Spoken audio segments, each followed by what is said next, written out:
Hello everyone, welcome back to the channel. In today's quick video, I will show you exactly how to enable secure boot in Windows 11 step by step. So this is often required for gaming, virtualization or system security features. So without further delay, let's get straight into it. First of all, you need to click on the start button here in the bottom. Over here in the search bar, you need to simply search for system information. In the system information, you need to scroll down to find the secure boot state. If it says on, you are good to go, but if it says off or unsupported, you can just follow the next step.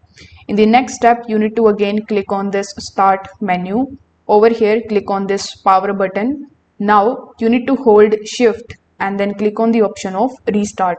So what this will do is it is going to bring this type of recovery menu in front of you. So over here you need to select the option of troubleshoot. In the troubleshoot option, simply select the advanced options. In the advanced options, you will find the UEFI firmware settings. So you need to click on it and then click on the option of restart. So in the third step, what you can do is you can simply enable secure boot in BIOS.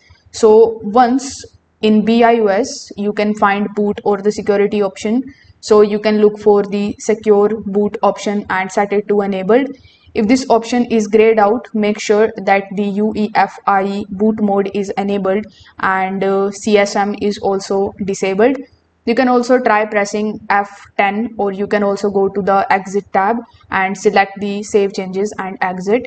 Afterwards, your PC will reboot and secure boot will be enabled. So this is how you can do it. If this video helped you out, make sure that you like this video and subscribe to the channel. Thanks for watching.